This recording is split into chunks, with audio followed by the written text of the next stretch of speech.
love that. Good one, dude. Hey, what was that? That came out of nowhere. I like that you did that. You know, it's funny. I was just actually thought about thinking. that. I was wanted to hit you guys with that real quick. Yeah, I hey, love and that, and dude. That was and solid. That's my NFT, dude. That's my Yeah. NFT. What's up? Oh, I love it. That's great. Good one on that, I Kyle. was like, you know what? Yeah, you know what? Just a little zinger right there. It's like, yeah. Little zinger. I love it. I love it. That's great. Jeez. We're That was good. Well, we got the Bolt Bros back in action now, right now, Yes. guys. So We're back. We out here. excited. All It's three of us. excited. The Tres We out here. brothers. Tres Yeah. amigos. Tres hermanos. Tres hombres. Yeah. Is that We're right? all Is that back. right? We're all Is that back. correct? So, you know, Tres maybe Kyle can tee up a little video in the background while James gives us a little bit of information on his trip, and then Kyle can talk about his trip, and then we'll just kind of go from there, and then we'll get into it, guys. So we got a good episode. We're going to talk about the Chargers Raiders, what we got to do to win. Some interesting things we want to talk about. This is kind of our first little, you know, crack at, you know, what we need to do. I mean, obviously the story is going to change during the week, but let's, you know, kind of just, this is our first thoughts. So again, as always, put your questions down below and we will get to it. So we're probably going to prepare about 30 minutes worth of discussion points and then we'll go from there. So yeah. So James, give us a little you know, recap of your trip to Greece, man. What's the best part about it? You know, what was your thoughts and all the above? Man, it was a cool trip, man. You know, we flew into Athens, stayed in Athens just for I think 3 days initially. Kind of got accustomed there. Went to the Acropolis, got rained on. It was insane at what kind of rainstorm all of a sudden hit. We were at an area there where Poseidon's temple or whatnot. I can't remember exactly which one it was, but I kept saying, actually, let me go back to this. When I went up, when we went initially up to the Acropolis, it was hectic. It was a hot, muggy, you know, humid day and everything. Yeah. And there was tons of people there. And so we were like, oh geez, this is going to take forever to be able to get a ticket or whatnot. So then we're like, hey, you know, let's go down. Maybe we'll come back the next time around. We come back to Athens at the end of our trip and everything. And so anyways, we started going down, ended up going to the cafe, and it started pouring rain. And I was like, oh man, this is terrible. So we just ate some food, opened up, and then guess what we did? We went up to the Acropolis, got our ticket. When I got our ticket, I said, man, I hope it doesn't rain on us all of a sudden. And then it started raining immediately after I bought my ticket. And I was like, oh, snaps, this sucks. Got up to the Acropolis. It was kind of light raining. And then all of a sudden it just became a pour on us. Wow, and really? We got stuck there for like probably like an hour in some bathroom with everybody just sitting in there waiting for the rain. Oh, crazy. But after that, we just went out looking like wet dogs, you know, leaving Acropolis. It was really cool and fun and everything like that. The video I shot too, I was still kind of getting rained on and everything like that, but it was great. And then from Athens, we went out to Santorini, which was killer. Great place. Sweet. Good solid beaches. Went on some excursions, saw some other islands. It was killer. Fun time. And then we went over to Mykonos, which is just a party island basically. Yeah, big time. Yeah. Dude, it's crazy. I mean, Europe in general is like, it doesn't really start till about 3 a.m. there. And then, for sure. But it's like everybody floods the city and everything. And it just becomes one kind of giant party everywhere. But it was really cool beaches out there, good weather and everything too. Great food. I went to Salt Bay's burger spot. Oh, yeah, dude. Salt Bay. Salt Bay's burger spot. I thought he has a spot out there. I thought he has a spot out here in LA. That's what all I knew. Yeah. So he's got his main restaurant there. Nurse Et, I think is the name of it. Which is the name of his name. So there's a Nurse Et there, and then they had a burger spot kind of in the town, and I walked by it a million times. Didn't even notice it, to be honest. So the last night we went there and had a Wagyu beef burger there and everything. Oh, and man, I bet you that was insane. Dude, it was tasty. It was tasty. And so they had basically like the full menu there versus his full like restaurant and everything. It's almost like doesn't even make sense to even go to his restaurant if you could just go there and have no reservation and walk on in kind of thing. Yeah, exactly right. Because the reservations are kind of hard to get in. That's what I heard, at least. Yeah. So It was great. So we ended up having last meal there, and then we ended up flying back to Athens, hung out there, and just kind of wandered around again in Athens, which is an awesome city all around. So much there. I mean, I didn't realize how big Athens is and how such a different contrast from like Santorini and Mykonos and Sure. the structure of everything and all that. But it was great. I ended up buying this. This is the Greece national jersey for the soccer team out there. I was going to say, that's what I thought it was. Yeah. Yeah. Cool. So I ended up buying that out there. I thought it would be kind of cool to be able to get a soccer jersey from them and everything. And yeah, man, dude, it was a killer trip. Just a super fun time. I know next time I go, if I go back out to Greece, I would probably not go to the main tourist islands anymore. I'd probably go to the islands where all of the locals go to. So I got some tips on all that and like which islands to go on. Because there's a little bit better of like a mellower, like cities and all that kind of stuff, and better beaches and all those things. Because I think it's like Greece has like they were saying 4,000 something different islands or something crazy like that. Oh, I believe it. Yeah, like there's a ton of tiny little islands out there for sure. It's crazy. It's crazy. So man, it was killer. It was cool to be able to go to Acropolis. Cool to go to Delos, which is one of the islands where pretty much they have all of the Greek god like temples there. Nice. So you could go up to the tip top to go to the top of the mountain to see Zeus's temple and all that, Athena and all that. All of it was there. It was just a cool time to see all that kind of stuff. It's amazing to see that kind of history still sitting around. I mean, that is from 500 BC, 600 BC kind of stuff. So it's like, it was wild. It was wild all around. Just a very cool trip all around. So highly recommended. Highly recommended. Hey, well, you know what? I think we needed you to pray to Zeus a little bit because he's the mascot of Die Hard Bolt Club and stuff. Anyway, that's right. Anyway, so that's gonna help us out. Yeah, well, that's when I was at Acropolis and I did the video. It started thundering and all that kind of stuff, and I was like, "It's a good sign. It's a good sign. It's a good sign. It's a good sign." I think when we left, actually, when I landed in Phoenix, there was still a lightning storm going on too, so it followed me all the way here. So thunderbolts and lightning.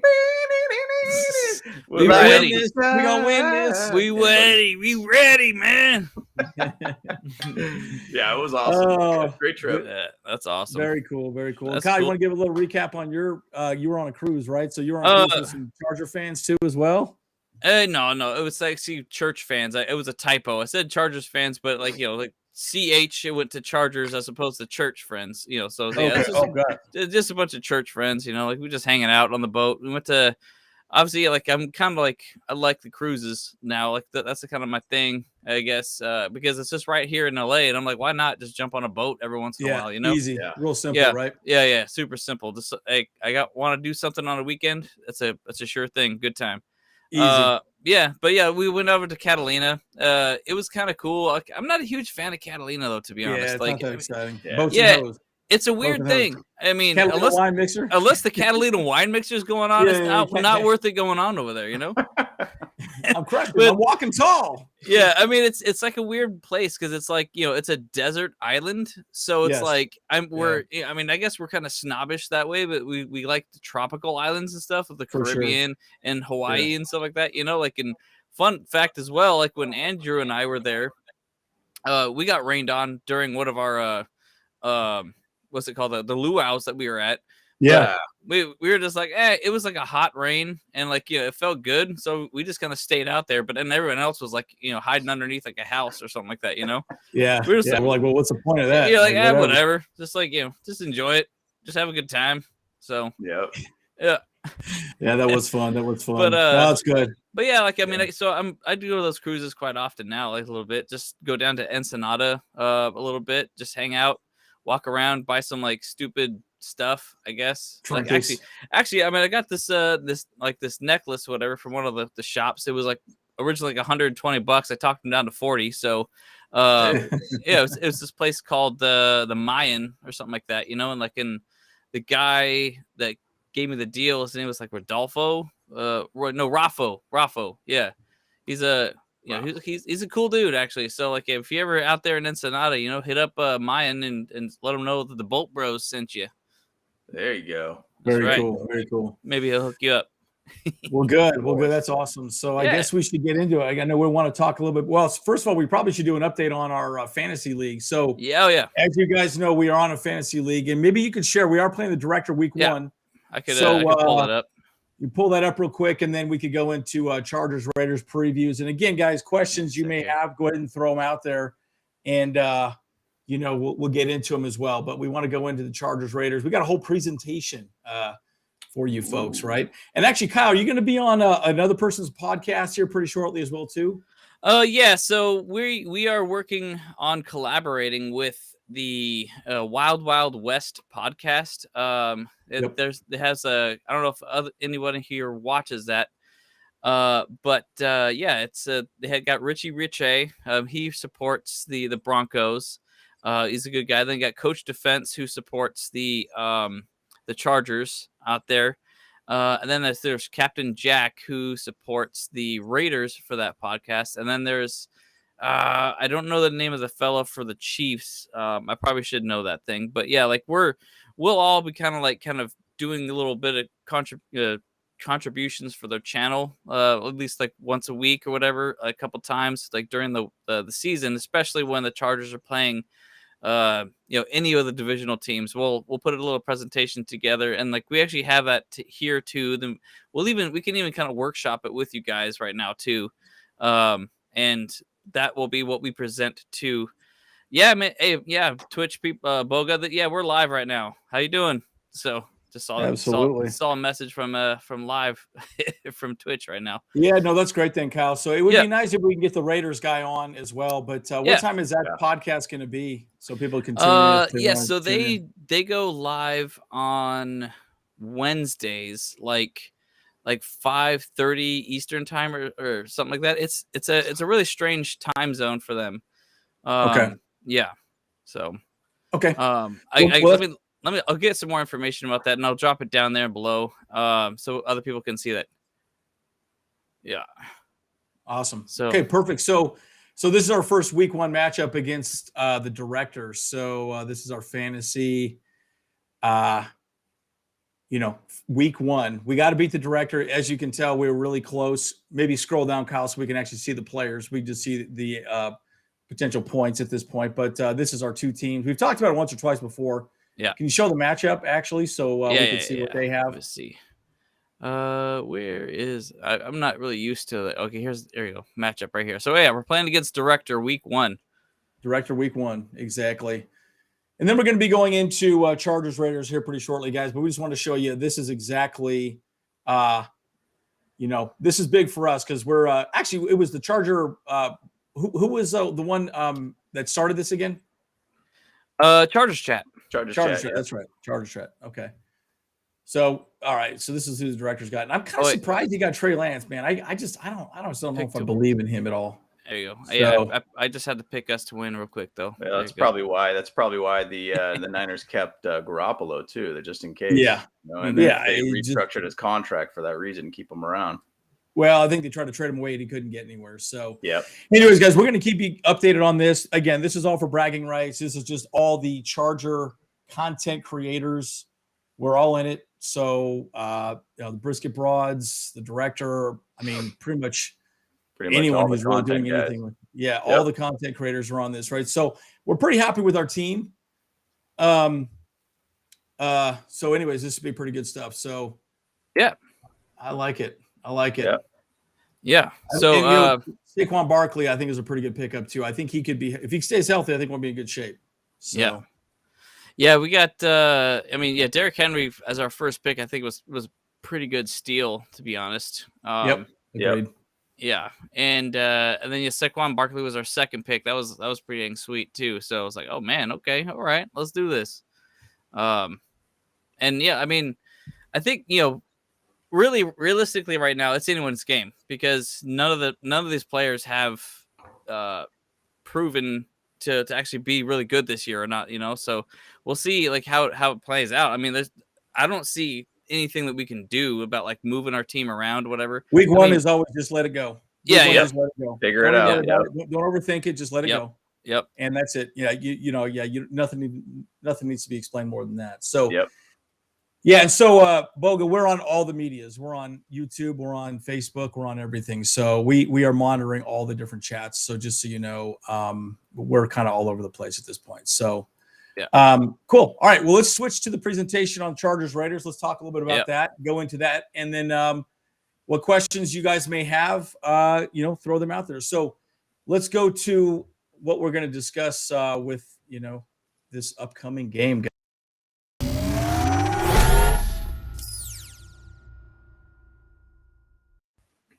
Hell yeah. The clip is solid, man. Yeah. No, so yeah, go ahead and show your presentation. Oh, my little presentation. Okay, yeah. All right, that sounds good to me. So check it out here. All right. So again, guys, we're on all the different medias, right? So we're broadcasting live at everything simultaneously at this point. So you can follow us on Twitch, pretty much everything. Mostly YouTube and Instagram is really where we're at. For YouTube, the most part. Instagram, Twitch, Twitter, TikTok. Yep. Yeah. The TikTok. Correct. Like and sub. And Instagram, we're throwing a lot more stuff for fantasy football in there. So that's kind of, really we're getting more kind of questions around fantasy. I know James and Kyle and I, we really enjoy fantasy football, so should be exciting. And by the way, Aether, I do think that Herbert could win MVP. I'm pretty excited about it. So, all right, well, let's roll through this. The three keys to the Chargers beating the Raiders. This is pretty good, man. I mean, Kyle, good job on this. We'll just add some color to it as well, too.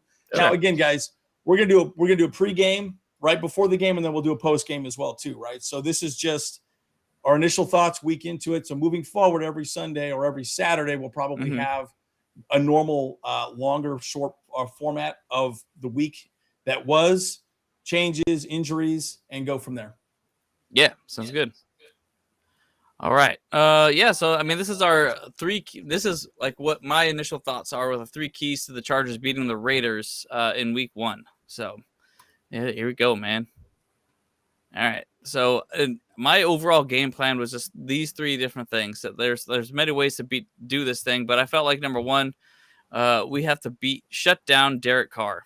Yeah. I mean, this is a bottom line. I mean, because he's obviously the leader of that team and all that stuff. So, and then my number 2 point was like I felt like we had a 3-2-1 takeaways, and we'll get more in explaining what those are in a second.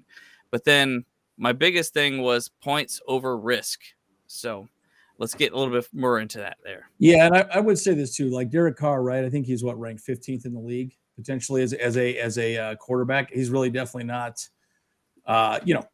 he's not Herbert status or Brady status or anything like that. But again, turnovers are a big part of it, right? And again, there were some things that we did last season that we were very poor at. One, our defense was horrible. It's stopping the run, and also we were horrible at special teams, right? So we are really hoping that improves. But yeah, I mean, I think it's going to be some parts we're going to talk about moving forward. Again, questions you guys may have, throw them in the chat, and we'll get to them a little bit later after we go through this. Sure. Yeah, I do know Aether has like a burning question. So he does. That's great. We'll get to it at the end here. We'll get to it. We'll get to it. Give us about 10-15 minutes to get through this, and then we'll go through it. Okay, guys? Yeah, sounds good. Here we go.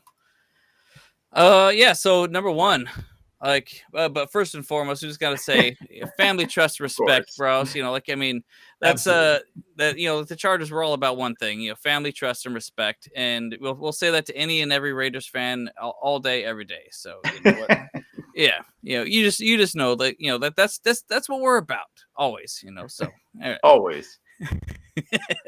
Exactly right. So. So here's the biggest thing. Here, I'm going to move this around so that way we can actually see. There you go. Yep. All right. So there you go. So now, when it comes to shutting down Derek Carr, I feel like, the biggest thing that we got to do is just penetrating the line. That's going to be kind of an easier thing to do because the Raiders offense in the offseason, they didn't really do a whole lot, for that line. I looked at all their starters, whatever. They're all about like third year people. So they're fairly new, and at this time, it's set for the left tackle. They have a pretty decent left tackle, and that's either going to be against Khalil Mack or Joey Bosa. I'm not exactly sure which one's going to go on that side. But he's gonna have a tough time no matter what, because obviously we got like massively talented, tough players on that side. So, And because of that offensive line, Derek Carr's going to be put in a lot of high pressure situations. Great. He's going to have hardly any time to get that ball off. And I just really feel like, he's going to, just like the first game that we played him against him last time, 2 turnovers and 4 sacks was all that we needed to do to actually keep him out of the game.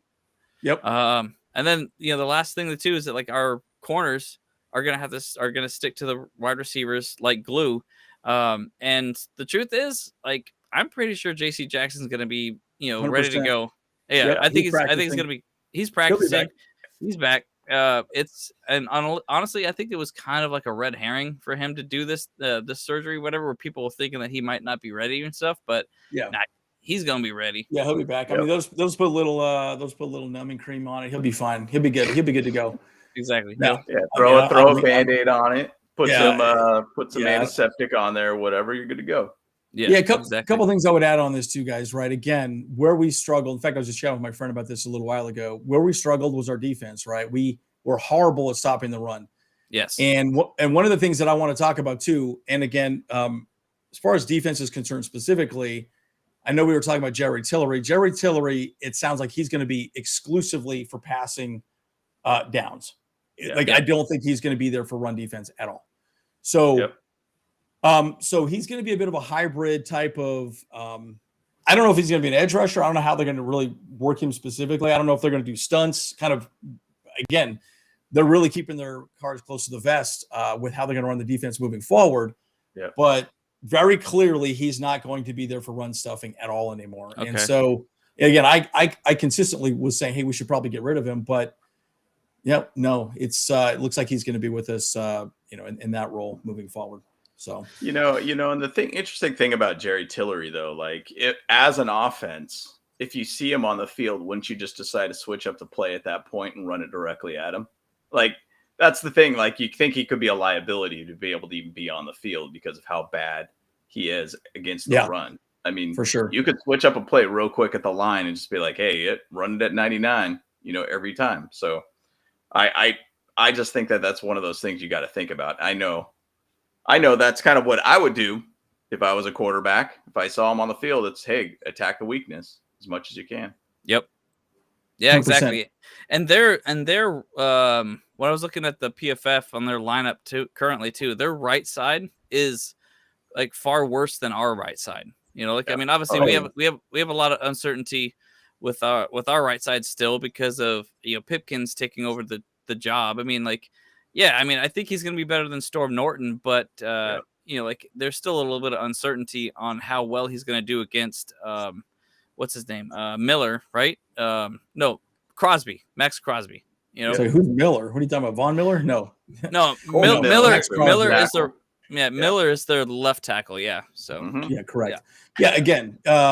Again, you put pressure on Derek Carr. What did Bosa say last year? He basically said, look, you put pressure in his face, he just crumbles. Look, I agree. And I think their line is horrible, right? I think those two guys are going to be the biggest key factors to winning that game, shutting them down. Now, I will say this, though, going back to Derek Carr, what they probably will do, they'll do again. We've done this on a few other videos. Bottom line, they're going to get the ball out fast, right? That's the whole thing about really what Bill Belichick did when we played against, them. Joey Bosa was like, why are you getting the ball out so fast, Tom Brady? Again, Derek Carr is no Tom Brady at all. But having said that, I guarantee Josh McDaniels is going to sit him down and say, look, you got two guys that they're going to rip your head off, get the ball out fast. And so that's going to be the main, point of attack for their offense to our defense. So anyways. Yeah, absolutely. Yeah, agreed. Absolutely. Agreed, Carlos. Yeah. So let's go to the next slide. We'll see what we got. Okay, next slide. A dead horse on this one, but it's all right. It's all right. There you go. So what I was saying about the 3-2-1 takeaways, I just feel like, in order for us to win for sure, to like a guaranteed win. And Echo's trying to talk to me now. So, so I think we need to get one defensive touchdown. Like that. Hang on a sec. Echo, stop. Jeez, man. All right. That's great. But I think we need to get one defensive touchdown, and I'm no surprise here that with all the pressure that Derek Carr's going to have, and he's going to make critical mistakes, and You know, I don't know if it's going to be Derwin James or if it's going to be J.C. Jackson or even Bryce Callahan, man. Because like I think a lot of people are actually going to be sleeping on Bryce Callahan. It's like, I think he's going to have a good season if he he's stays gonna have healthy. yeah. He's got to stay healthy. He's got to stay healthy. Well, I mean, that's everybody, you know. Like, I mean, everyone's got to stay healthy, but you know, it's like you said, ain't no tickling match out there. So yeah, yeah. But yeah, so but then like going back into the other slide, I kind of talked about it, like 2 turnovers. That should actually be another good thing for the whole team as a to guarantee that win, because repeating our first matchup. I can't even talk. Our first matchup from last year. You know, it took us. We had 2 turnovers. It was a fumble and an interception, and that was just enough to take away everything. You know. And then lastly, our 3, we just need 3 downs and outs. That's it. You know, just to stop them, prevent any points happening, you know, taking their offense out of the game. And specifically their best weapon was Davante Adams. Yeah, well, so let me add a little bit to that as well, too. So you're talking about Derwin James. Derwin James is going to man up Waller for sure. Yeah. Yeah. He's going to be, and you're seeing this picture right here. This is the takeaway he got, right? So DJ will most likely be on Waller the entire game. Yep. J.C. Jackson will most likely be on Davante Adams the entire game. Yeah. And then you'll have, probably Asante in the slot either, or it depends. I mean, I'm really kind of curious how Davis is going to be playing. He'll be probably on the other side. Yeah. But it'll be very interesting to see how that plays out. But they're going to man up. They're going to man up these guys. And Hunter Renfrow, I'm very curious to see who's really going to be on Renfrow. Do you think it'll be Asante Adams or do you think it'll be Mike Davis? I'm really curious. Who do you guys think? Or it could also be even Bryce Callahan too. It right. Could be a well, that's kind of my point, right? Yeah. You know, there's so much deep amount of choices for the Chargers on who's going to play who, but we kind of know who's going to be on who with obviously Waller and who's going to be on Davante Adams. But it's going to be interesting to see what happens with Hunter, because I mean he's going to be the other point in position for them that could be, you know, the position that hurts us even more. So agreed. But we got choices, which is good. Yeah, I mean, and again, guys, stopping the run is priority number 1. I think, like I said, we already talked about Tillery. Tillery is not going to be. He's not going to be there for running plays. You're not going to see him for second down. You're just not. Well, actually, I shouldn't say that. I'm not going to speak for Brandon Staley, right? He's forgotten things that I know about defense in the NFL, right? Yeah. So my point is, look, it's going to be, you're going to see a lot of Sebastian Joseph Day. You're going to see a lot of Austin Johnson, Megan Fox. Yes. She's a babe. No, but look, I mean, we're going to put the fat guys on the line and shut them down. Can't run the ball. You can't pass the ball. Dude, that's the takeaways, right? That's the whole point. Yep. Pressure him, get the ball out of his hands quick, and hit him hard, man. I think it's going to be exciting. So, yeah, and you're right, 100% correct. We have to stop the run. And guys, we were dead last in the league on that. I think we were at 32 or no, we were 30th. I think 30th in the league. It was like 30. Definitely bottom 5 for sure. Yeah, it was horrible, right? I mean, even if we get to 15, just mediocre, right? Yep. 100% better, because our secondary is great.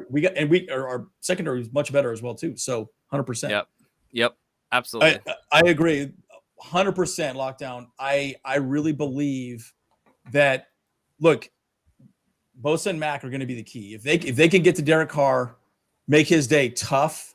Yep. We're going to win 110%. 110%. And I agree. Well, my analysis of the Raiders is their weakness is their O-line, and that's 100%. That is 100%. What's going to affect them to even be competitive in the AFC West. Like, 100%. My opinion, they have a fantastic strength in their receivers, which somebody had chatted about that already in the chat. Their strength is their 2 ends with Chandler Jones and Max Crosby, but from the back end, that whole back end of their defense is still kind of unsure. So suspect. So suspect. And so there's a lot of ability that our O-line versus their D-line, if we shut their D-line on, Herbert's going to have a field day. I mean, he could essentially get up to possibly a 400-yard kind of game right out of the gate kind of thing. So I think he could have 500 yards. It'd be really interesting. 500 yards. I did say that he's going to have 2 500-yard games this season. And what if he started out week 1 that way? It could be. So Yep. That would be amazing. And again, you have to think more about the Raiders culture, again, I think was I talking to you, James, or Kyle about this earlier today? We talk, guys, again, we talk about this all the time. Yeah. When they let go of Leatherwood, that said something very interesting. Basically, Josh McDaniels came in and said, "This guy's a clown. Get rid of him." Yep. Right. Back in the days, the old Raiders, you had ownership say, "Sorry, we're paying this guy a bunch of money. Keep him around, make it work." Sure. Those days are gone now with the Raiders, and that's not good for us in a lot of ways. Just because, look, we like them having crappy players. Yep. Make it work. Jamarcus Russell, that guy was one of the worst quarterback picks ever, right? So, anyways, we could talk more about this, but it will be interesting to see how we play, right? And again, guys, remember, we're a paper team, but we got to go out and prove it at this point. Everyone walks, it says, "Hey, we're amazing, we're amazing." Well, dude, we got to go out and show it. Every year we say this. So, anyways, now that you say that too, that reminds me too, because Brandon Staley in the first All In episode basically was just saying, he's like, "Look, anytime that someone tells you that the Chargers are a talented team, you should be offended I by agree. it. I like because, that. Yep. Because we're talented or whatever, but that's not what we need to be known as. We need to be known as a tough team, like a tough team to beat and things like that. So I was like, oh, okay, so that's pretty good. I like that.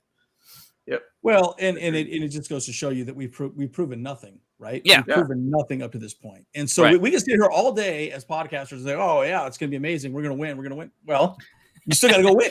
Right? Yeah, we still got to win. That's right. You still got to go win, right? And look, you never know. Maybe Josh McDaniels is going to have a breakout coaching season. I hope to God that doesn't happen because, I hate the Raiders. We all know that. But at the end of the day, it is what it is. So anyways, we've kind of beaten a dead horse here. So that's all right. Whatever. We just chumming it up. It's all good. We'll go to the next one here. Yeah, let's go to the next one. Yeah. All right. So the last point obviously was points over risk. Look, I can't stress it enough. I mean, I love Brandon Staley's aggressiveness on those fourth down calls and stuff like that, but for the love of God, take the points when you can, because legitimately, what matters the most is points in the game, because okay, it matters. Okay, great. You can get a first down on a fourth down or whatever, but if you can get freaking 3 points, just do it. I 100%. That's why Bill Belichick wins all the time, because he just scores points. It's all about them points, and then the biggest thing too is I don't really want to see him take unnecessarily risky play calls, like that 4th and 19 in the green zone. I don't want to see that anymore. Let's not do that. To potentially kickstart the offensive mind or whatever like that. Let's look, man. It's about winning the game and getting it. You just didn't have the right situations for that game right there, and I don't remember if that led to a points for the Raiders or anything like that.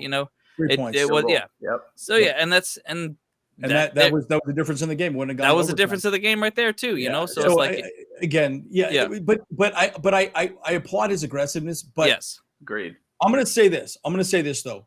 We are a different team, and he in his defense, he actually said this. The difference is, we are a different team. That was last year's team. And he understood the fact that our special teams was so poor. Yeah. So poor that, Long was horrible. I mean, look at the statistics. J.K. Scott is an absolute weapon. 5 seconds in the air, special teams can cover easy. Massive. He could flip the field in no time.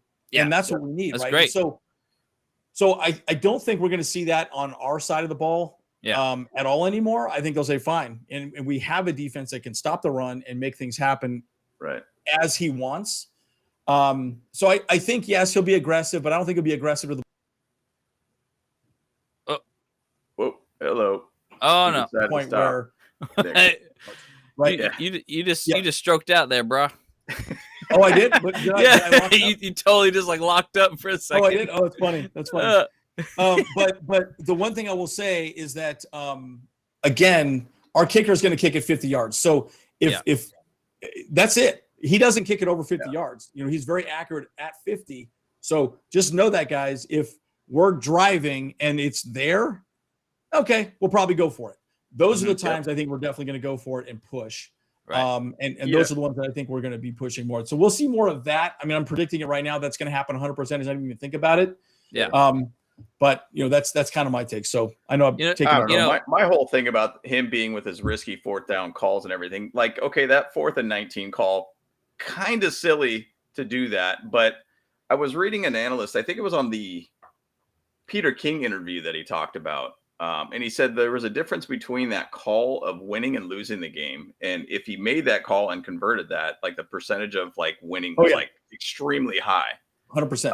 So he if he goes back on the analytics game of what he did last year, 100%. I expect it to be the same exact thing over and over and over. And then the thing is, though, difference from last year's team to this year's team, we actually have a defense that could probably back us up a lot better and do things, could actually get to the quarterback, sack the quarterback, make him have 100%. a loss of yards, or put him out of field goal range, or get a pick, or whatever it might be. There's so many things that I think I like his aggressiveness, because I think he really changed how the game is viewed and how fourth downs are viewed. And well, he's completely changed defense, right? Yeah, completely changed. NFL is a copycat league, 110%. Guys. It's a copycat league. And bottom line, Brandon Staley's defense, everyone's going after it, right? 100%. Too high shell. You got two safeties to cover the top, play man underneath, stop the run. That's it. It's pretty simple.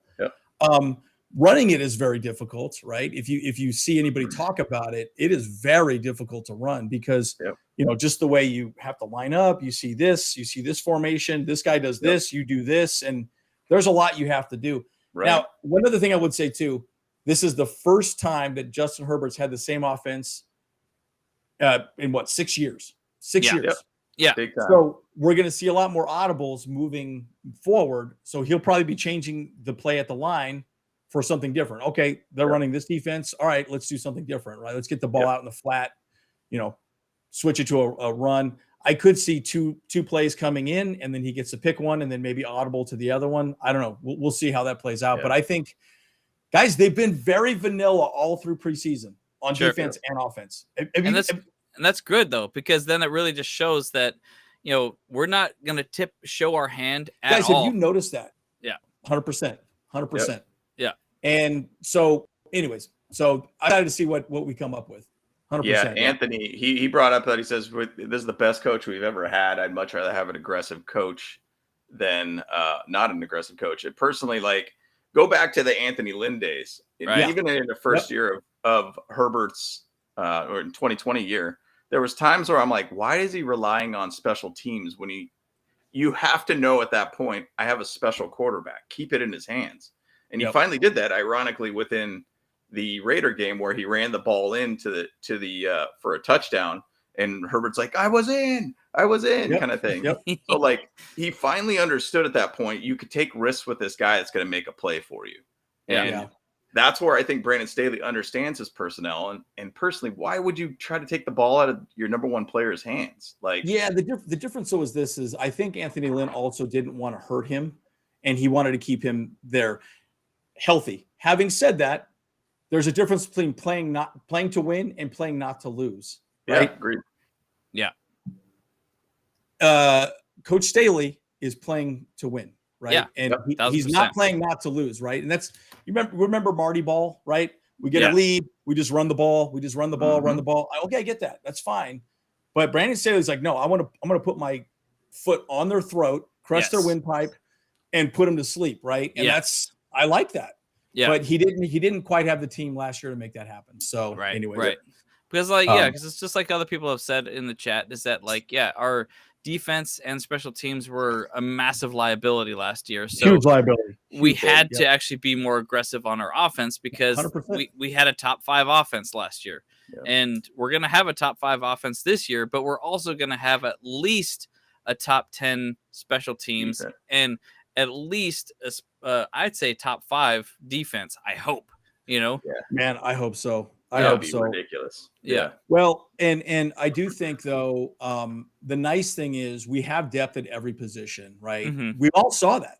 Yeah. Even our rookies look pretty good, right? And guys, we were talking about maybe should we talk about the 53-man roster?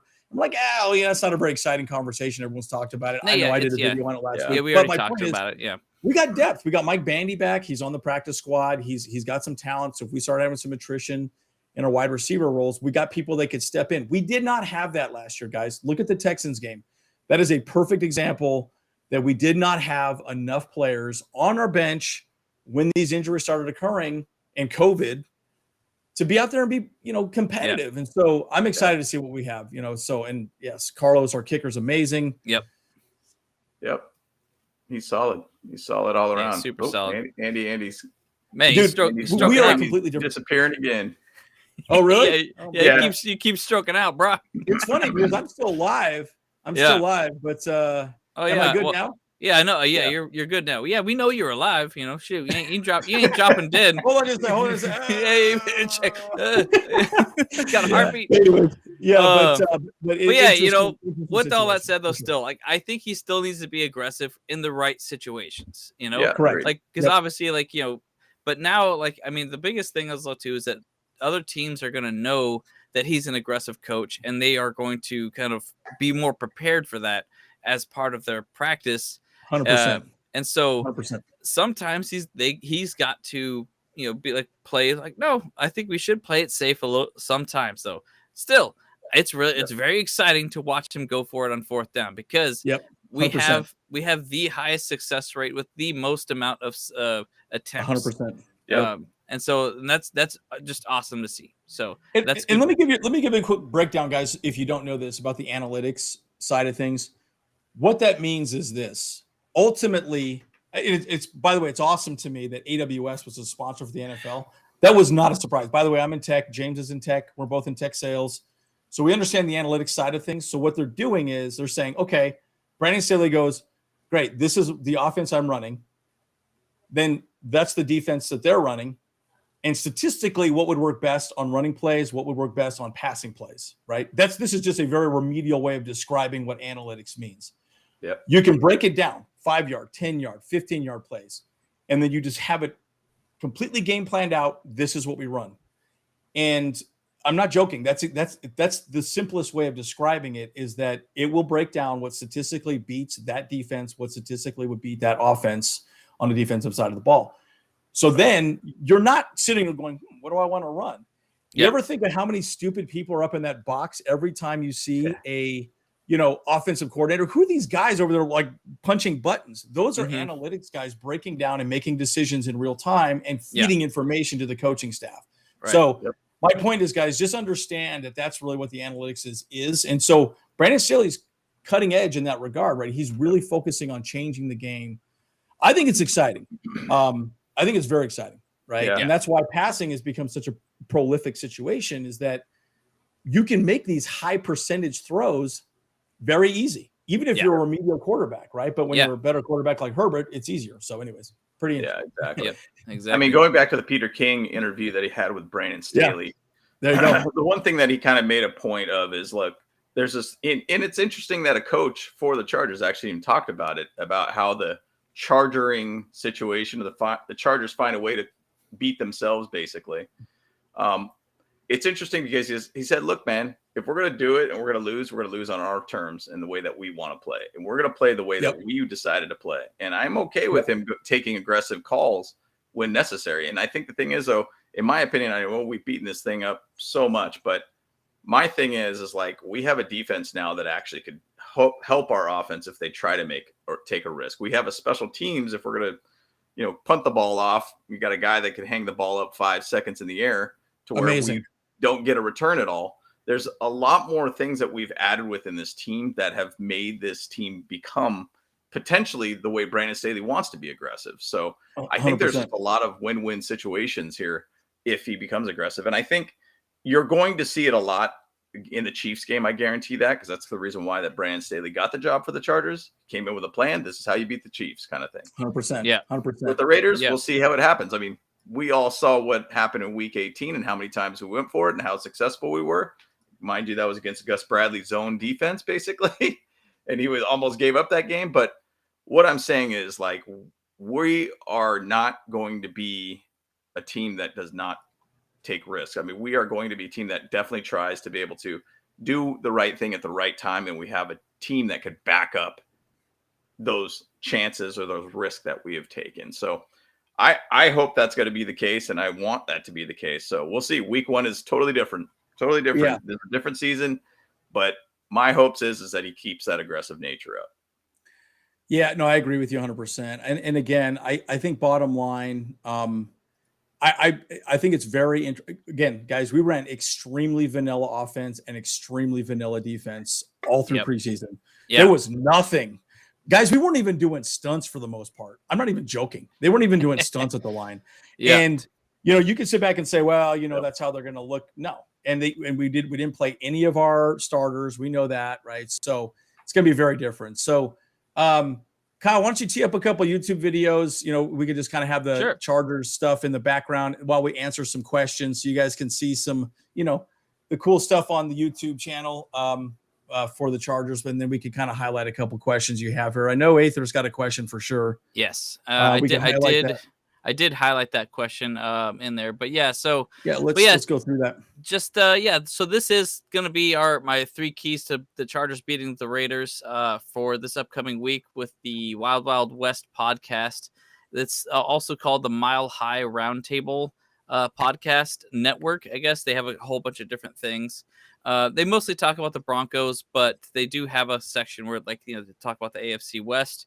And again, they always go live on Wednesdays, I believe, at I think it's 4:30 Pacific time, and so that's why I usually just lose track of it because it's such an early time. But put it in the description below. So I will do. Yeah, too. Perfect. Exactly.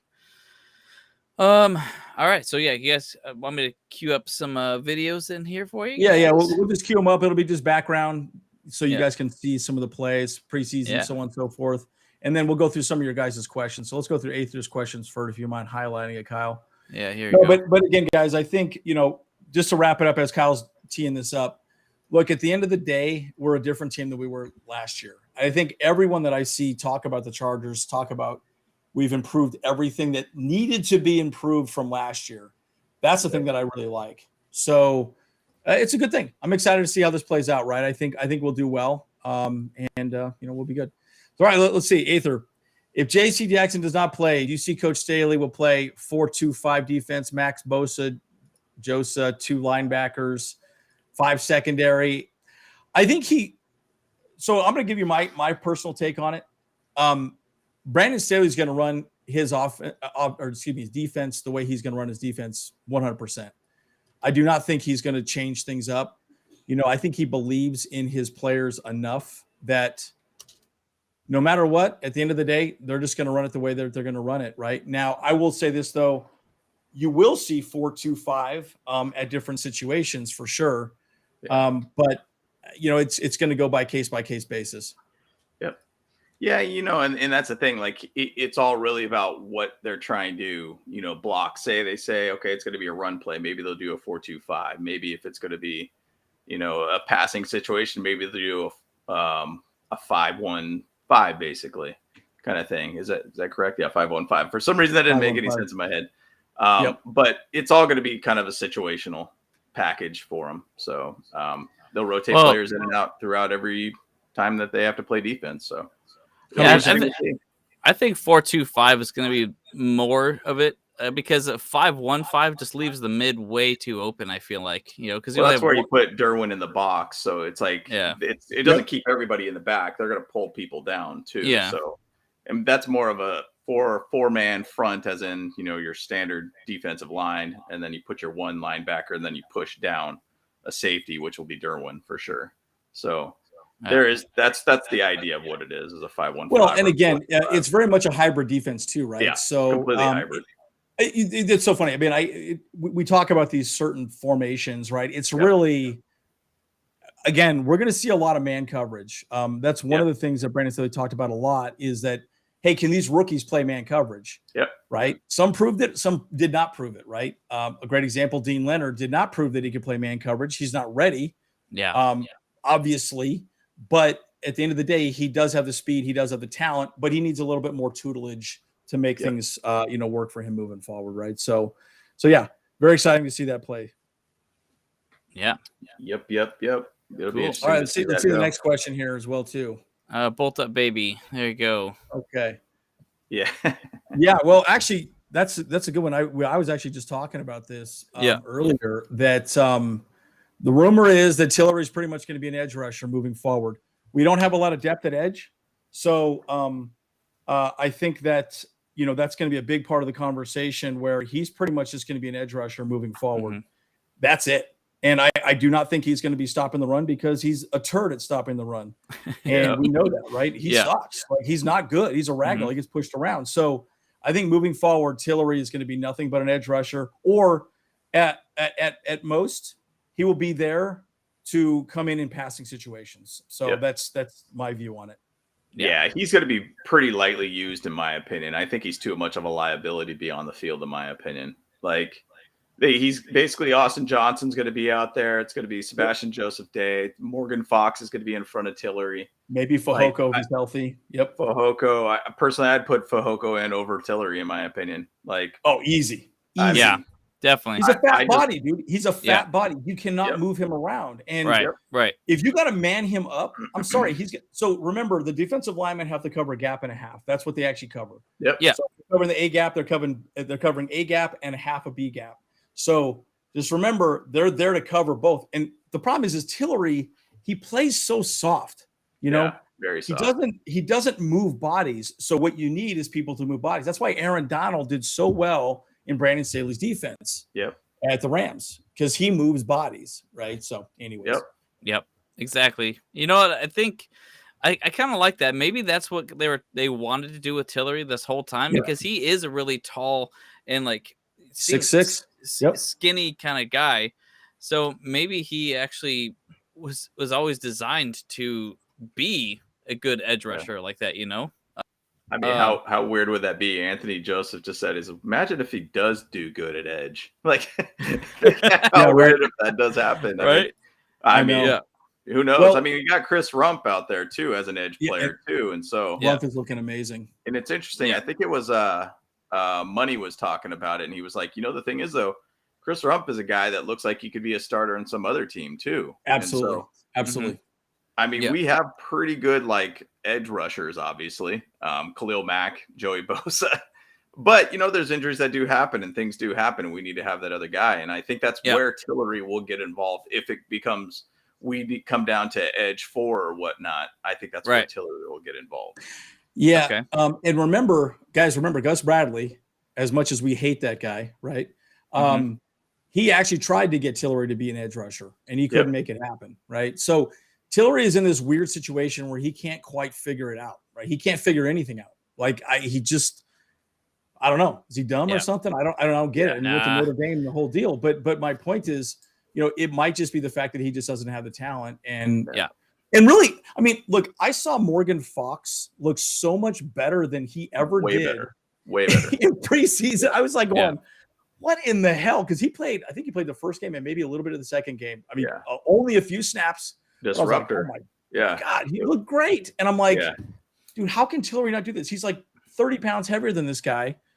He just doesn't do it. He doesn't do it. Yeah. So I don't know. And there was times that you and I, Andy, when we were chatting about the game, and we're like, look at Tillery, and he just stops. Like, he does 2 moves, stops. And he doesn't try more. Doesn't continue running.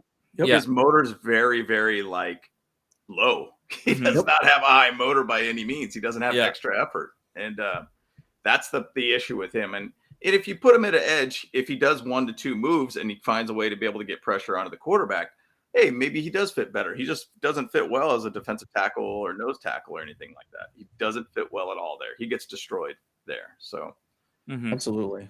But I do think that Tillery, Lee 787, I do think Tillery kind of disappears as the season progresses or possibly gets traded off somewhere. Yeah. It's and you start seeing some defensive linemen get hurt for other teams. Who knows? They could get traded off. Doesn't happen typically, but you never know. I mean, look, to the Colts, I believe. Yeah. Colts, I could see something like that.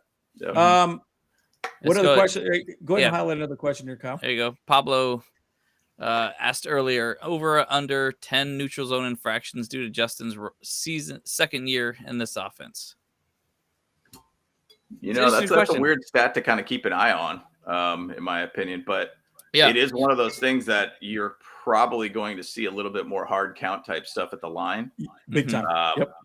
So I would expect to be probably over that, in my opinion. I mean, the season's long, 17 games. I mean, you would think you just need almost on average, basically 0.7 neutral zone infractions per game throughout the year to be over that. So I definitely see at least, yeah, I'd probably say as a stat. I mean, let's say 14 of those this year or something like that. I could totally see something like There you that. go. But Yeah, trying to Justin's get, knowledge draw them on.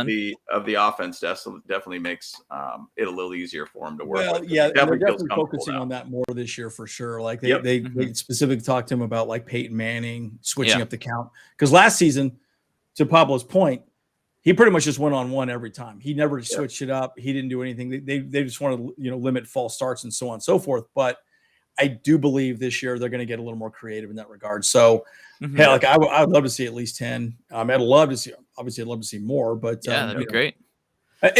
And think of it this way too, guys. I had this thought the other day. I can't remember who was talking about it. Maybe it was somebody specifically. Maybe it was Brandon Staley talking about it. Think about how often we go for it on fourth down, anyways. Yeah. We could line up and are they going to go for it? Are they going to go for it? And then start doing those counts and get them to come off sides, right? And then punt the ball. So just say, guys, we're not going. We're going to try and get them to come off sides and then go with like a silent count or whatever. Sure. I mean, be the wild card. If in the NFL, if you're predictable, you get beat. You get beat, 100% beat.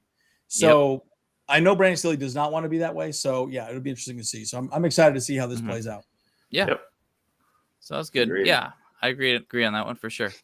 And we got Steve Doyle. Got us a quick question there. Would you want to go for it? This was actually based on our other last slide there. Would you want to go for it on fourth on the 1 yard line for a touchdown or for 3 points? Touchdown every single time. See, that's really not an unnecessary risk, in my opinion. That's being aggressive and that's going for the points, because a 1 yard line attempt is not that difficult. It's just like, Justin Herbert can do the QB sneak and I was in, baby. Yeah. I was in, baby. I was in. So I would go for that for sure. I mean, because even if you didn't make it, then they're like in really a tight situation where you can still get 2 points. So, but the potential 100%. is there. Yeah. Yep. 100%. Good situation all day. Yeah. 3 points is great, but at the same side, like I've always viewed it like this, like. With Brandon Staley, say if he doesn't go for it when he's in a field goal situation, suspect kicker and everything like that, there's a good risk or a chance that we could miss that field goal, or 100%. we could just take a risk on that fourth down and potentially get to another first down. So we got 4 more downs to kind of work with or whatnot. But I've always viewed it like this. 3 points is great, but at the same side, 1 touchdown neutralizes 3 points and you're 4 points up on them. True. If 2 field goals, still 6 points, but 1 touchdown can neutralize 2 field goal attempts. Right. So I've always viewed it as go for 7 every time.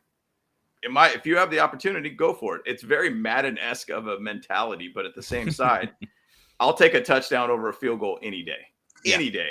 And I'll give you the flip side of that conversation. I don't know who watched the Utah Gators game last night. That was pretty awesome. And Utah had the ball, I think, on the 3 or 4 yard line, and they had the ability to kick a field goal and tie the game. Well, they threw the ball, I think, with 20 seconds, maybe it was like 10 seconds left. They said, okay, let's try and win the game. He throws a pick in the end zone, and they lose the game. So there are 2 ways of playing it. Having said that, Bill Belichick would kick the field goal, potentially. Well, of course, actually, in that situation, they wouldn't. They would say, hey, look, if it's not there, throw it away. I promise you they didn't say, hey, look, try and fit that ball in the window or anything like that. But the quarterback made a really bad choice to throw the ball, and he got picked. So my point is, it's one of those situations where you have to sit back and look at the situation, what makes most sense at that exact moment, and go from there, And so, I mean, I think there's a lot of ways of looking at it, but and again, Brandon Staley's going to be aggressive. That's in his nature. He's not going to play any other way. And he said, we're going to win and lose on our terms. And I like that. I like that mentality. Win and lose on our terms. So, 100%. So and that was the only other thing too that I was going to say too. It's like, it's all about situational football. Obviously, if we were on 4th and 1, yard and but we were behind and all we needed was 3 points to win the game, you go for the field goal. That's guaranteed 100%, points. 100%. If the game is on the line, you just go for that. That's fine. But with that said, in the other situation, I want to go for that. Go for that touchdown. Yeah. Yep. All right. Yep. Agreed. So moving on to the next question here. Pablo had another one for us. Let's go. He's like, Yep. how big of an impact do you think Sonny Michel will have on the Chargers offense? That's a good question. We just picked him up, so like I think that's pretty sweet. I mean, I was talking to Andrew about this the other day, and I was like, it's kind of saddens me that like he became available and immediately he became our running back too. Despite like Joshua Kelly's all his offseason effort and things and he's looking all buff now. He's able to do and he did really well in the preseason, but then now he's still running back 3. So because Sonny Michel is proven to be good at that position, and so he just lost a job just like that. That's the NFL for you. So it's like, dang. But with that said, I think he's going to be able to do great things because he's exactly like Austin Eckler already too. So he's good for he's good for receiving, running out, doing a little bump and run, get out there, and I think he's going to they are going to be able to switch off and on constantly all season. Yeah, so. yeah. Well, and remember this. He's won a championship with 2 different teams, right? He's fantastic. And he doesn't fumble the ball. He's done well, right? Patriots and also the Rams. Yep. And, what does Brandon say? Always say, I want to team up with players that have done it. Kyle Van Noy did it twice. Yep.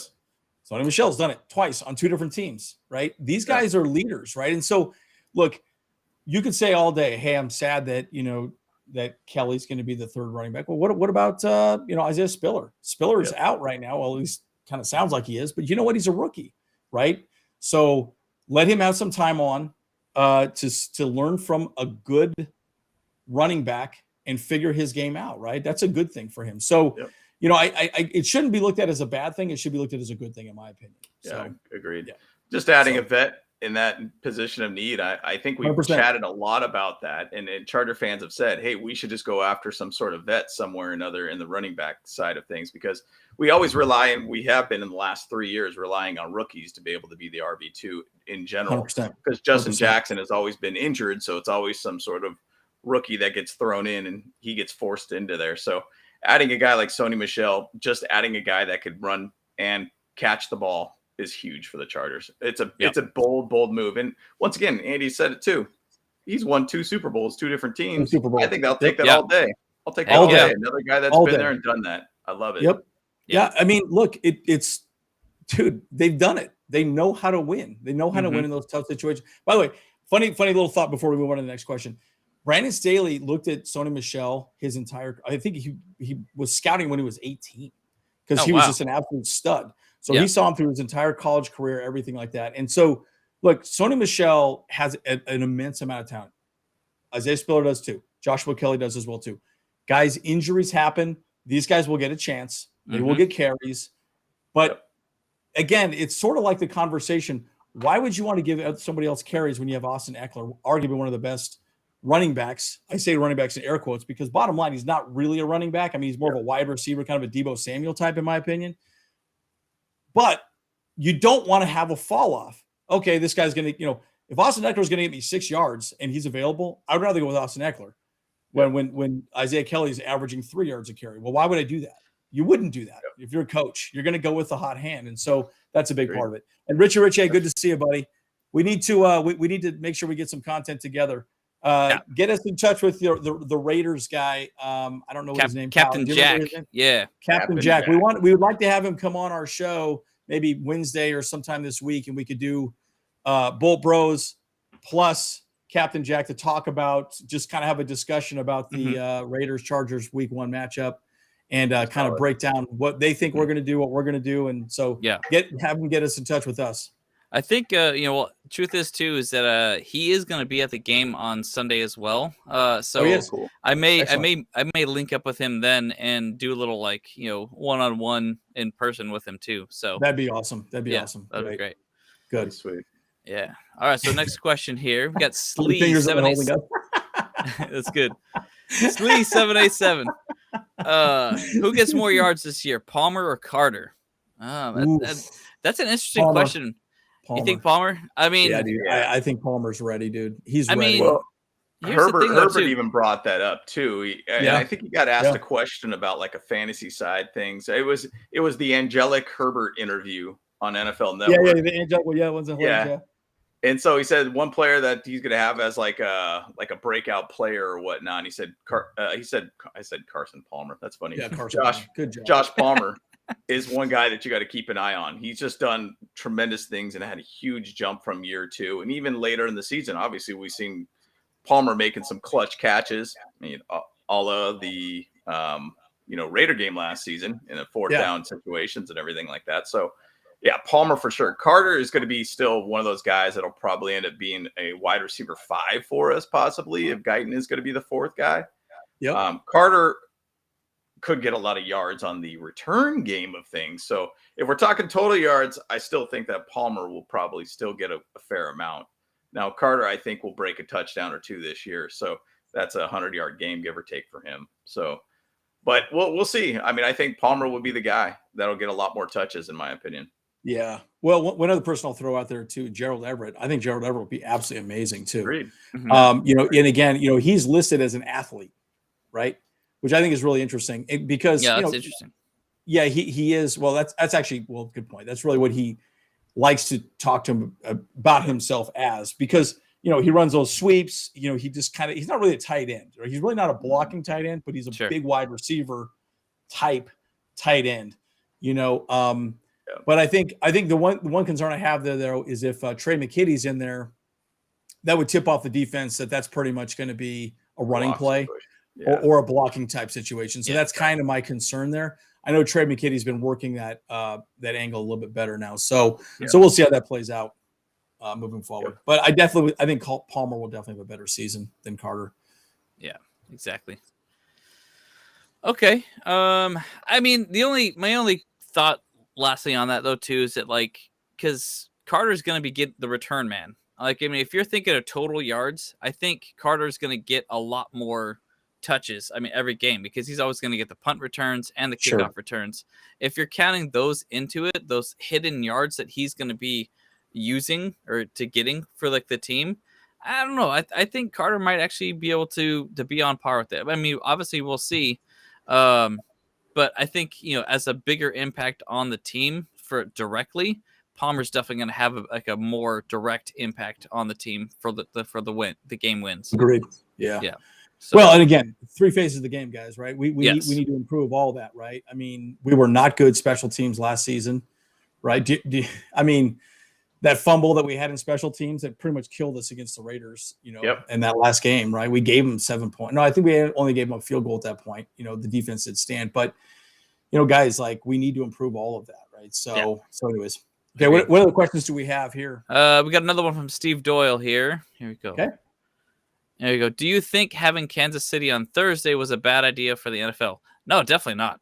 No, absolutely not. No. I think that's a good. I mean, dude, every team in the AFC West, it's a primetime game. Okay, it should be at least. At least we should have at least one game a week that is a primetime game in its AFC West, because it's just going to be exciting football to watch no matter what. Whoever's playing.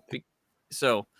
And I think, Thursday night for the Chiefs, I mean, and the truth is too, is having it so close to the first week and really close to each other. I think that's fine. That's great, because they're all going to still be fairly fresh. They're not going to be too badly beat up, from having to play week 1 and then a couple days later to the week 2.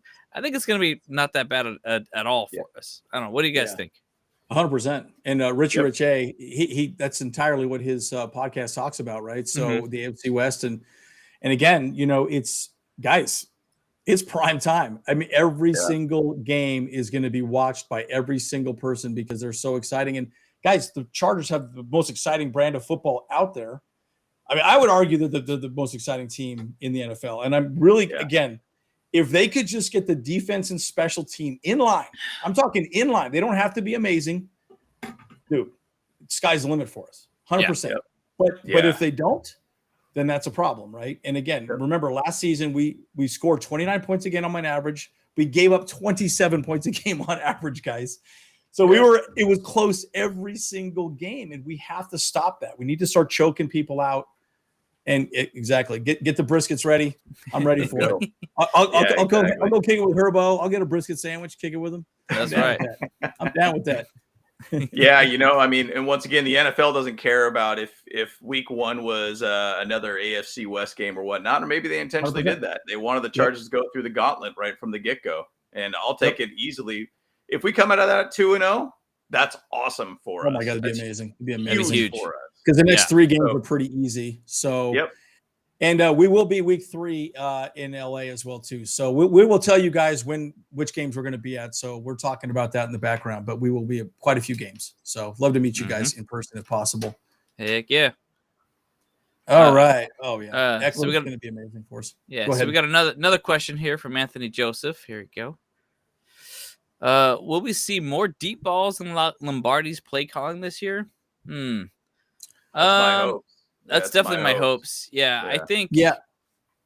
It's a tough question though, because he doesn't really do that very often. He in how many years he played with Drew Brees, it wasn't a big thing, part of his offense. So Well, I would push back on that. I think he would. I think Justin Herbert just didn't throw the ball down the field very often. Statistically speaking, most of the plays always have someone run deep so they could take the coverage out of the way, right? So they can clear out or move forward, right? And again, it's also whatever defense they're covering. And again, the whole point of covering the whole too high shell is that it takes away the deep ball, right? So if they're running one safety deep and you got 2 people running once on either side, well, one person's going to get beat. There's no way that they're going to be able to cover both, streaking wide receivers down the right or left side, right? So, or up the middle for that matter. Mhm. But yes, statistically speaking, Anthony, Justin Herbert, I think was averaging, I think it was 10 or 15 yards, I think it was 10 yards down the field was his average pass. And the reason being is he was dumping a lot off to Austin Eckler. So they were relying on Austin Eckler making yards after catch, right? So that was a big part of what they did last season. I suspect more deep balls this season. So second year in the offense, I think he'll be more comfortable throwing it more deep. So that's my take. Well, I can't remember which video it was, but it was like a breakdown of Justin Herbert. It was actually our quarterback coach, Shane Day, I think is our quarterback coach. He was talking about what was the best play that Herbert had in his career, or basically you as a coach. And one play that he broke down was like a shorter kind of touchdown pass that he threw to the end zone, obviously. But he basically talked about, he's like, the thing is, though, most quarterbacks in the NFL only look at 2 receivers and they look at those 2 options and that's it. But in this progression of this play, in that short amount of time of saying 2 to 3 seconds, he was able to look at all 5 of his receivers and figure out which one was ready to go. Yeah. And his situational awareness is amazing. He found this tight window to Allen on this play and was just like, boom, done. Which you think about having that asset of a guy that could actually read and look at 5 players so quickly in such a short amount of time and know which one to go with. I mean, that's tremendous for him. So he's a once sharp again, guy. he could break down a play really quickly. And so if he knows, hey, I got a great situation with this player on a deep situation, he's probably going to end up just looking at all 4 just as a way to be able to move your eyes and then go back to that 5th guy that he had in the first place anyways and give him a 78-yard touchdown or whatever it might be, just bomb the ball out. So I expect him to be able to do that this year because he has a lot more comfortable ability within this offense. So let's go. Let's bomb the ball. Herbo bombs all day. Let's go. Let's do it. Okay, we got a quick one from Pablo. Another one here. Any info on Donald Parham being ready week 1? I think he's pretty good to go. I don't see why he would not be ready to go week 1 at all. Did you see that video of him and how people play him in Madden and how he's super dominant in Madden because of his size? No, everybody was like, I think Chargers might have posted it, but it was basically like all these people had Donald Parham on their team and how dominant he is. And he nobody could cover him just because he's so big. It made me laugh. And it's interesting because I was watching the Georgia game yesterday, and they have a tight end that's very similar size to it. I think it's a tight end. He's like 6'7" or something like that. And he's 270 pounds or something crazy like that. I mean, that guy was looking like an O-line walking around, dude, catching balls. And I was like, and he even hurled over a player and everything too. I mean, it's crazy. Donald Parham is an absolute stud. So I hope that he's going to be back. But, the thing is, though, Parham is really kind of a tight end too for us at this point. It's Everett's our guy. So, I mean, Everett's if we our have guy. Parham, that's great. But it's not going to be a huge critical thing for us. Yeah. One of the things that I've kind of taken away, I really think they have limited what they've told the media about a lot of these games, and these players, right? What they're going to use them for, how they're going to attack them, what our offense is really going to look like, what our defense is really going to look like. I promise you, they're not going to be like showing our cards at all, right? So, guys, it'll be interesting. I mean, we're going to see some jet sweeps. We're gonna see some trickery. We're going to see some funkiness. So I'm excited to see that. So week 1 will be very exciting and it'll be very telling moving forward. So, and Parham is part of it, right? I mean, the thing about Parham, he's so tall. Cornerbacks cannot defend how big he is. If Herbert keeps it up in the air, he could jump up, get it, no problem. I mean, that's an undefendable throw. So, very exciting. All right, so we got 3 questions left. Aether will cap us off on his final question. Okay. But before we get into that one, we'll go to Richie Riche. He said one more. He got to give us a question. So guys, I spoke about this one on the Wild Wild West podcast on MHRT. Another shout out for his show. It's a fantastic show, guys. I don't know if you guys watched it. I really do like the interactions that he has with his group on that one, because it's really good to hear every one of us talk about our teams and stuff like that, though. So really looking to see you guys' take on it. Philip Lindsay, do you think he'd be a good fit for the Bolts? I just think that running back room is so packed right now at this point. It's just, I just think there's too many people. And I think is he on the Colts now? Which team is he on? Or is he had not been picked up at this point? Because I don't know what team he's on. I know he was he released, I think, for the Broncos. So that's something we should probably figure out. But the thing is, man, like we got 4, and then Xander Horvath is still going to play as well too, right? I mean, technically, he will be our 4th. Yeah, that's right. He was cut by the Colts, correct? Yeah. Okay, interesting. Yep. Man, I don't know. I would say this: they probably would go get Joshua, or they would get Roundtree at this point if they could go get somebody, because Roundtree did fine. The one thing that I will say about a running back, going back to the running back conversation with Sony Michel, I'll be very brief about this, is that Joe Lombardi said, look, the 3 running backs that were going for running back 2 never really separated themselves at all. Yep. Nobody separated themselves. They did not make it a definitive, okay, this is a running back 2. That's why they went and got Sony Michel. Yep. So now they got Eckler, Sony Michel, and then really 3 other people that can step in at some point.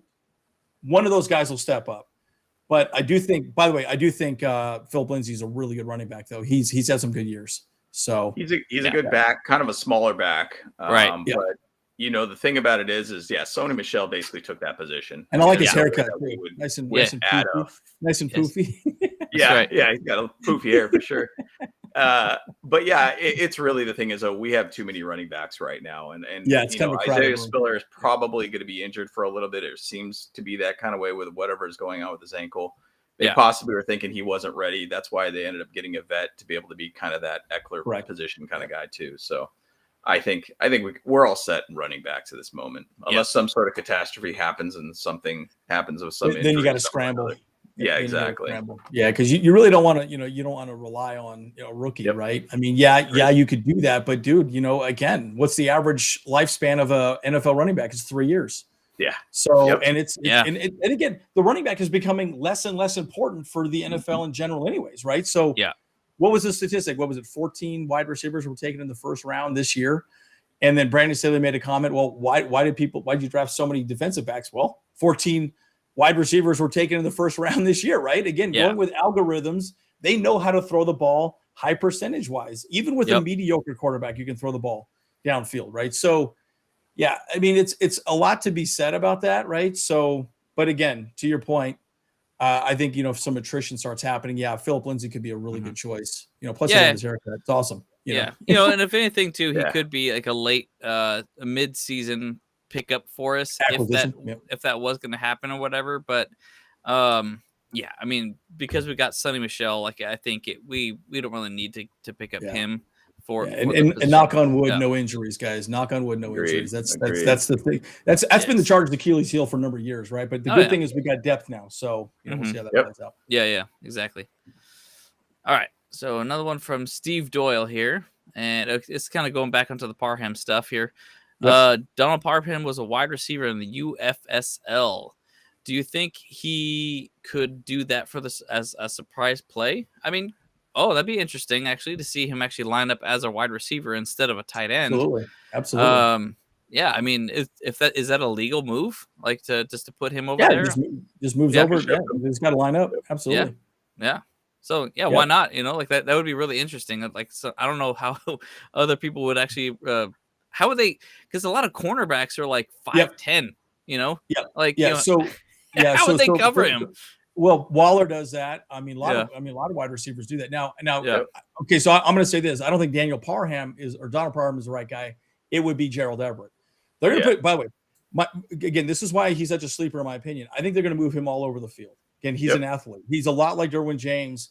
They're just going to move him everywhere. He's going to play a lot of different positions, and he will be that guy doing that, in my opinion, over Daniel Parham. And he's done sweeps and everything too. As a tight end, he's done sweeps, which is pretty incredible to be able to hear that a tight end's ever done that. So, I mean, he's definitely an X factor to this offense going into this year. He's going to be a big. I'm excited, guys. In fact, I just had a conversation with my buddy about fantasy football, and he's like, "Well, what tight end should I get from the Chargers?" I'm like, "Get Gerald Everett. He's the guy. He will be the guy. He will get a ton of touches." 100%. So, if you see any of his interviews, he is so excited because he's got a good quarterback to throw the ball to him. He is hyped, right? So, anyways, very excited about that. Yeah. What other questions we got here, Kyle? Oh yeah. So then the last question from Aether here. Okay. Here we go. How aggressive Coach Staley will be with our passing in Week 1 versus Raiders, known for their secondary is suspect. Oh yeah. I think he's gonna be super aggressive. Yeah. I mean, because they picked up Rock Ya-Sin in the offseason. So he's a good, not great cornerback, I believe. Yep. So I would compare him to Michael Davis, I suppose. Which Michael Davis is a pretty good cornerback. He stepped up. He stepped up. He stepped up a lot. Yeah. But I think we can pick them apart pretty easily. I feel like so like it's gonna be pretty wild to see how we do in the air this Week 1. Well, and the thing is too, they traded off Trayvon Mullen to the Cardinals for a 7th round pick, and he was a 2nd round pick. Rock Ya-Sin is basically their CB1, and then they're moving Nate Hobbs from the slot to an outside, from what I'm hearing too. So it's a lot of shifting going on in that backfield. New defense, kind of figuring out. Rock Ya-Sin did have a pretty good year last year, which was with the Colts, which now is a totally different defense that they're going into now with the Raiders. So just a lot of movement, and when you don't have that continuity, there's going to be a lot of confused people on that field. So I think, and like I said earlier in the show, we were chatting about that.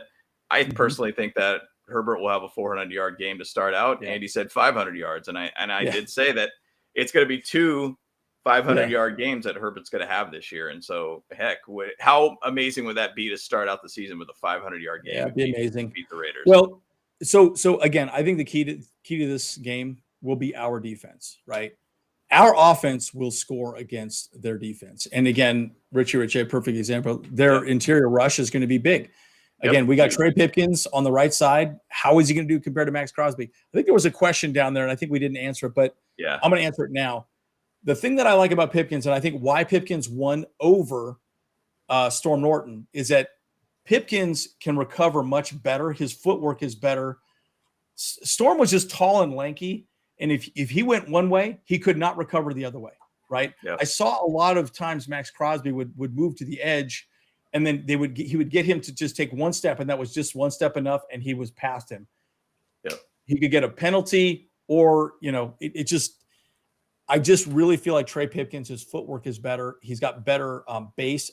Also, I do think Zion Johnson as the right guard and Trey Pipkins are a better combination on the right side than Zion and Storm Norton, at least from what I saw. So,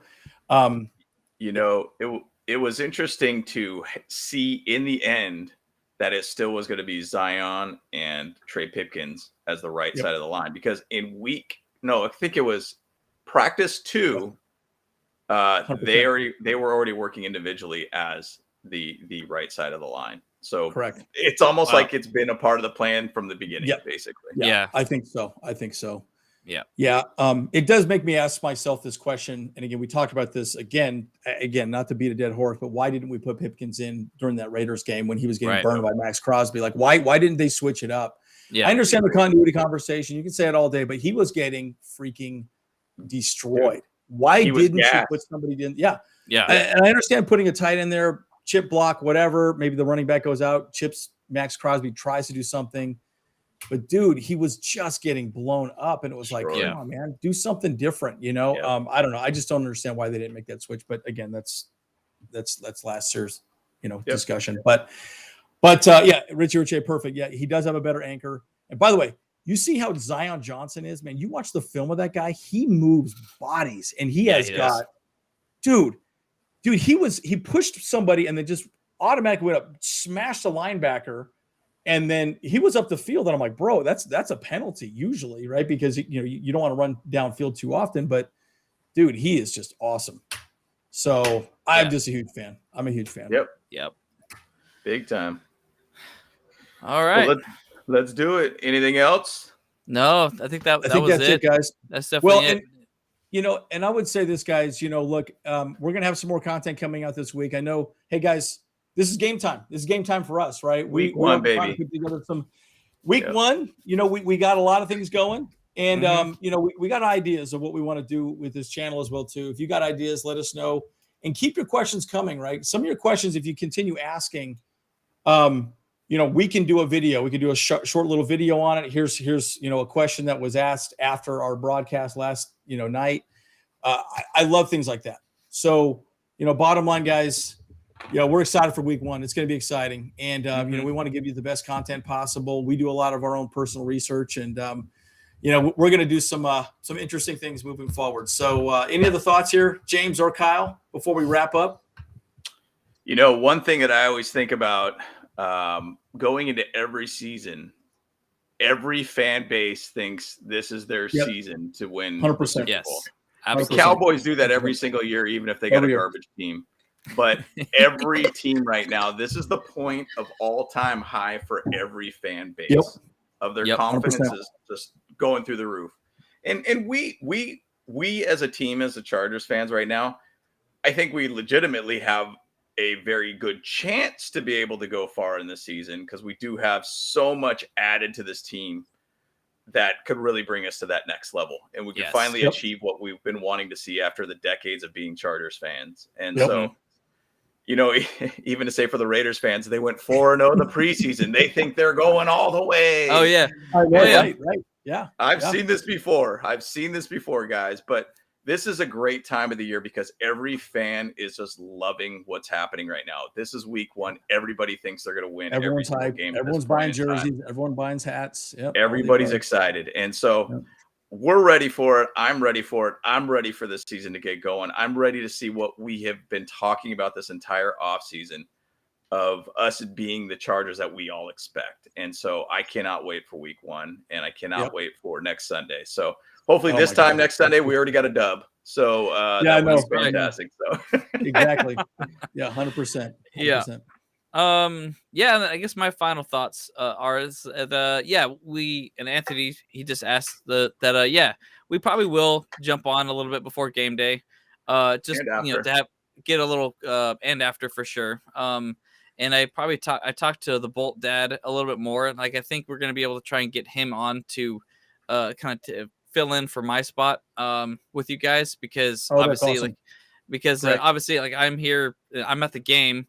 And getting onto the chat for this stuff it's not going to work out too hot, because so I'm going to be at the game. I'm going to be at Thunder Alley. I'm going to be meeting people, talking to them there. And I actually have a kind of some thoughts when I'm there too, that I may actually do a little friendly competition with some people. So some of you, if you kind of come up to me and we are at the right time, I actually might be able to. You actually might be able to win some bucks with a little competition with me. So if you're there in Thunder Alley, come find me, and maybe we can actually make a little video together, and you can actually win some money, and we can have a good time. So, That sounds awesome. yeah, it'll be good. We'll be doing little tailgate games. I'm not gonna lie, it's not to make it sound all creepy or whatever like that, but like I'll do a little bit of trivia, I'll do a little bit of tailgate games, and it'll be kind of like The Price is Right, I suppose.